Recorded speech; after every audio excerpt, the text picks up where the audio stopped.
Speaking of Malaysia, Love how about we just democracy. yeah, well, yeah.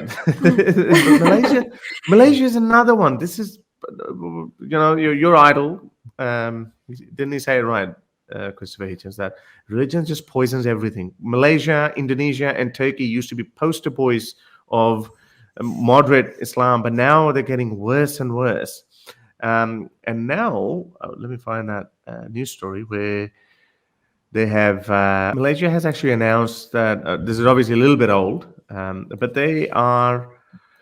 This is the first time they've become like Pakistan, where they're saying that you cannot eat in public and will be arrested and fined and jailed. What? Did they say that for this Ramadan? Yeah. Muslims in Penang found eating and drinking in public during Ramadan can be fined and jailed. This is Malaysia. Nuria, you've lived in there, so you can probably I shed lived some there light and I on. was there during Ramadan, and honestly, it was the most beautiful thing about it was that, wow, you can eat or not eat and no one's judging, because it's such a beautifully like pluralistic society in that sense. But now they've just come down hard. Like that, obviously during iftar time and stuff, like there would be that whole extra level of like, this is the Muslims like, holy month, and this is like a big deal for them. And like restaurants would get way more packed during iftar and people would sit there till like suhoor. But generally, if you were to eat, like I wasn't fasting, you didn't get weird looks or anything. I just wouldn't go out of my way to like disturb somebody who I knew was outwardly fasting. But this is really bad, because that was a huge, beautiful thing. And by the same token, Malaysia also celebrates like Chinese New Year. They celebrate the Hindu festivals. You have a holiday for every single religious or cultural festival. But again, here we see Islam coming down hard. What's happened, Haris? So the religious authorities in Penang will. Sorry, Armin, yeah, go on. No, I mean, imagine in 20 years if you could actually drink alcohol during Ramadan in Saudi Arabia, but you can't even eat food in Kuala Lumpur during Ramadan.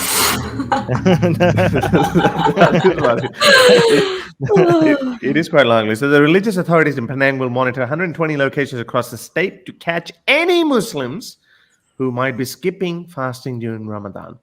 So I would, and yeah, so we go into also, details. It's Muslims, so they're policing their own people. Absolutely. So yeah, and by Muslim in Malaysia they mean Malay. They think like it's basically. they think it like the idea of Muslim and your ethnicity goes hand in hand. So if you're like, you can't just leave the religion. If you can't say, well, I'm ex-Muslim, because they're like, no, you're not. Are you Chinese? Yeah. If you're Chinese Malay or Indian Malay, you're let off. Malay. What you actually, there's a legal thing you cannot leave behind. You can't declare your apostasy at all. There's no way out. Yeah. And this is a result of it. So this is Ramadan Mubarak. This is outside a McDonald's and Padawaku. No, sorry, this is outside McDonald's somewhere in Malaysia. It says, with all due respect, please be informed that Muslims are not permitted to eat or drink at McDonald's restaurants during the fasting hours in the month of Ramadan. It's an offense for a Muslim. It's an offense for Muslims to do so, and they may be charged by the local authorities. Your cooperation in respecting the month of Ramadan is much appreciated. Thanks for your support, and wishing you a blessed Ramadan. It's like, so you can come in if you check your race. No, I should make that joke. Can I get a Big Mac, please? Oh, well, show me your passport. What identity are they going to check that I'm Muslim? That's ridiculous. This is pro-discriminatory. It's so discriminatory. No, but it says enjoy your stay. It's like when someone goes to prison, it's like, oh, welcome. You can't do this and this and this. We're going to take away your liberties. Enjoy your stay. But really, do they carry around some ID which actually says? Because imagine I go to the loo, I take off my hijab, I walk into McDonald's, I'm like, yeah, I'm not Muslim. It's based on race, Nuria. It's based on race. It's just based on how you look like. It's so messed up. So my question is, if you look Chinese, you can come in, but if you look Malay, you can't come in. So, I mean, wouldn't that fall in the strict category of discrimination? So Muslims are not allowed to enter. When Muslims discriminate Muslims, would it still be Islamophobia? UN human rights? They need to keep doing this. So I want you to comment in the first part. Do you think that would be classified as racial profiling or ethnic profiling and then discrimination? Yeah, definitely. I think so. So why? Because if you're an ex-Muslim Malay, like with the ethnicity, right? And they're like, well, this doesn't apply to me. Can I eat here? Like they're like, no. So like, why? Because of that, my ethnicity. I mean, I have personal experience with this because our members in Kuala Lumpur, they were hunted down because they were called Muslim atheists. They were like, what the hell do you mean Muslim atheists? They left Islam. They're like, no, you can't. You're Malay. Like, like other people can, but you can't. So they just see them as inherently, like they own them. That you're like ours. You're part of our team. We can't just leave. No, yeah, It's based on you've experienced that in Arab countries, like and sorry, just to quickly go back to the point where you said that should we change the name. So if you have a non-Muslim name, there you go. That's a good way to join the system. But so that's one practical advantage of that. So Armin, sorry, it might be good for the movement, but not really that practical. But Nuria, you've been to some Arab countries, and they also judge you whether you're a Muslim or not by your name. I think that happens in Dubai, Jordan, all these places. How does that go? I was just thinking, like, based on what Armin was saying, I was like, this ethnic, like, discrimination almost. Again, it's so, again, just because of the way you look, so much when it comes to like the Muslim policing, they really try and hold on to it. Like, I've been at the airport in Jordan where they are convinced I'm Jordanian and I can speak Arabic, and I'm like, no, I promise you I'm not. In Egypt, they were like, no, but come on, someone in your family must be Egyptian. And I'm like, no, they're not. Like, how can I explain it to you? And they're like, but like, they said my middle name, I don't want to say it live, but they kept enforcing that, and they're like, but you're Muslim, who's Egyptian? And I'm like, this assumption and this, like, again, you can't deviate from being a Muslim then. Once they've categorized you by your ethnicity, if that should necessarily be a Muslim dominant thing. Why they care in the airport? Yeah. Why does it matter to them? I don't know. That's the Arabic immigration men, but they are literally, they can't believe it. Like, I'm speaking English, I've got an English passport, I'm from Pakistan, but they're like, no, you're Jordanian and you speak Arabic, and we know you speak Arabic. And I'm like, how do I prove to you I don't So he was just Arabic? trying to chat you up or something. Yeah, but it's this connotation as well. Like in Egypt, I went as a single girl going to meet a friend, and they could not believe that a woman has traveled alone from the UAE to Egypt with a Muslim name, being from this background. Like, surely there's someone Egyptian that, like, it's this weird dynamic that's kind of enforced on you. But again, this is what we're seeing in Malaysia now. But Malaysia doesn't just surprise me, sorry, because of, like, this is internal policing and it is discrimination, but even their positive discrimination towards their own indigenous people, the Orang Asli, they are literally taking away their culture, like, day by day, and saying, we will give you a job if you take the Shahada and you get rid of your way of life and you convert to Islam. That's why I was saying earlier, Malaysia is a country we really have to keep an eye on, because they are worming, I mean, again, the legal principles, you cannot give up your religion. Haris, you and I shared a couple of stories where no matter what, if your children come from a Muslim father, no matter what the custody situation is, how abusive the relationship is, those kids have no option but to stay and grow up Muslim. And now the Ramadan policing and all the discrimination that comes with it, and how they're trying to rid their own indigenous people of everything that they know. The second point I wanted to ask, your opinion of both of you, isn't that a good thing that some moderate Muslims who are experiencing this change, that Islam is being shoved down their throats more and more, don't you think that this is going to help them to get out of Islam and say, okay, F you, I am not a Muslim, go screw yourself. And then, or they might start looking into ways, because it's human nature. Islam is against nature. It's human nature to find comfort in our lives, and unnecessary restriction. This is the reason why a lot of Muslims actually don't pray, because who wants to do these silly sit-ups that aren't even beneficial from exercises point of view? You can do better exercises. You can do yoga. So don't you think that it would be that might be a good thing, or a lot, or it would actually work differently, because people would be like, okay, well, I can't eat, so may as well fast. I mean, you go first. Okay, so I don't know, but if you want to use Iran as an example, it might have that effect, because of living under Islamic rule in Iran has led to a large number of Iranians leaving Islam, so much so that Iran is now a Muslim minority country, something that I could never imagine even saying, right? Around half of Iranians, Shia minority. Isn't it Shia Muslim minority? Oh, okay. Muslim. That's how far it has gone, right? like Iran is now a Muslim minority country thanks to the Islamic Republic of Iran. I couldn't even, like, so close to, 50% of people have said that they have left religion as a whole, not only Islam, religion as a whole, in the past 40 years in their lifetime.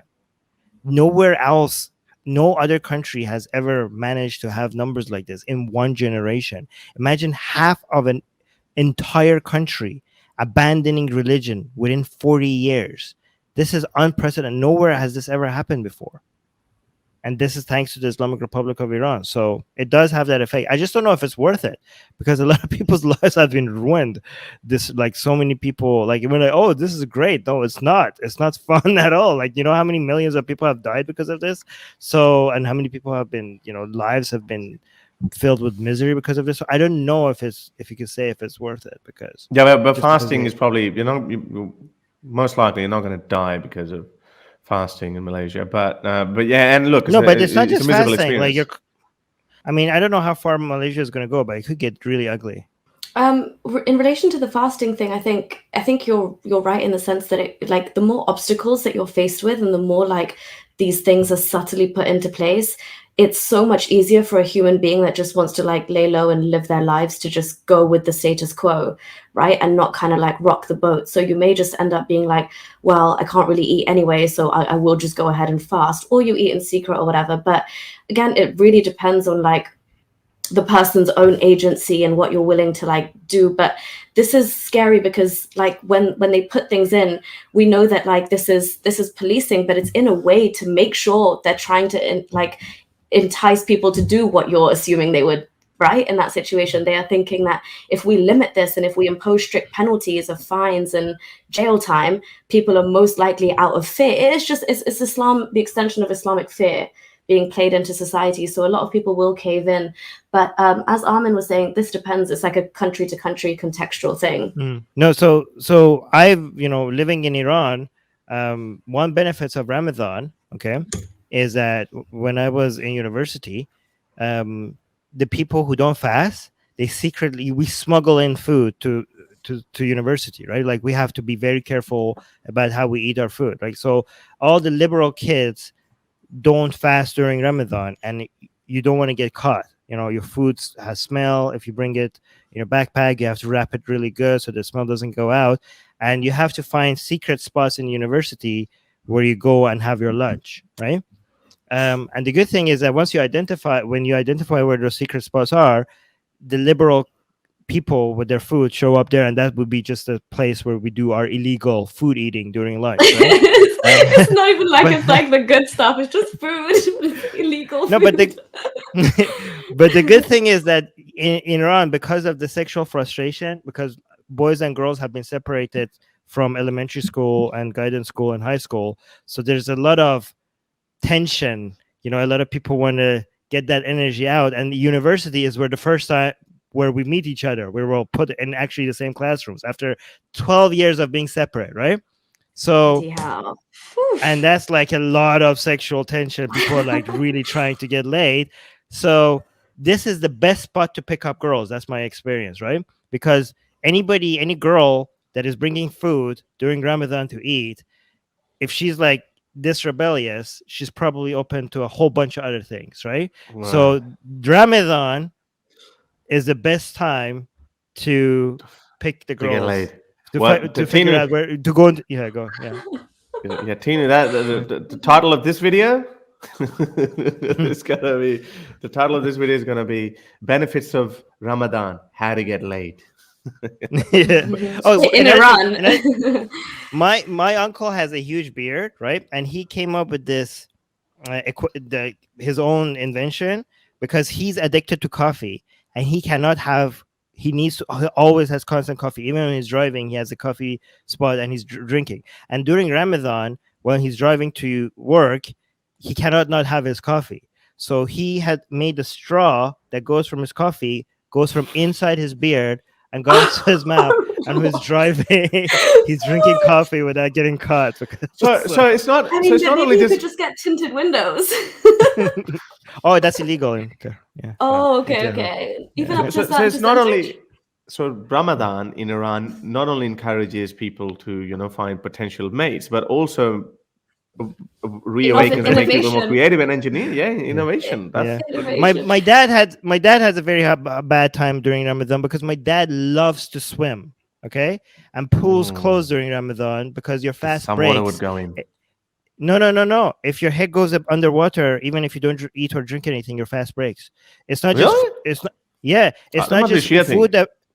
No. It's not just food that breaks your fast. If you inhale smoke, that breaks your fast, so that's why you can't smoke. If you go fully submerged underwater, your fast breaks. So that's why swimming pools have to close during Ramadan, unless I don't know about the head. I don't know about the head sinking rule, but I know that you can't swim because they say that some water is bound to go into your mouth.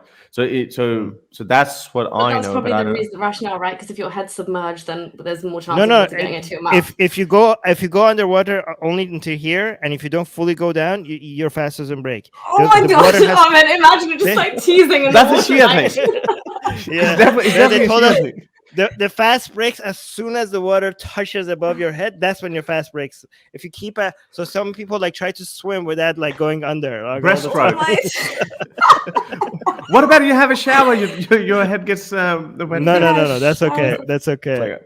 All right. So But, this reminds me of this Haris, meme that. Yeah. Okay, you show a meme. I have a video as well. Armin's story just reminded me of this video. But quick thing is what I think I've said this before. Even in a country like Dubai, which now, Dubai, I always say country like the UAE, where Dubai have now gotten so much more lax with now they're like keeping restaurants open. You can drink alcohol now, even during Ramadan times, like in restaurants. So we know the whole approach they've taken to like liberalize for PR and whatever. Yeah.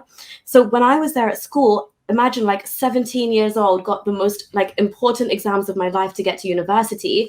And I'm sitting in the passenger seat of the car with a coffee container. And this Emirati man pulls up at the red light next to me. And I just sipped the coffee from the container. I've got my notes. I'm in school uniform.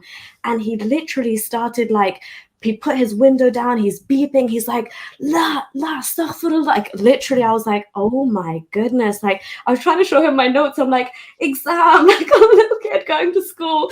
And he's like, no, what a bit like that. And I was like, oh my God, okay. I just put the coffee cup down and I was like, drive. Drive. I would look into his eyes and keep drinking.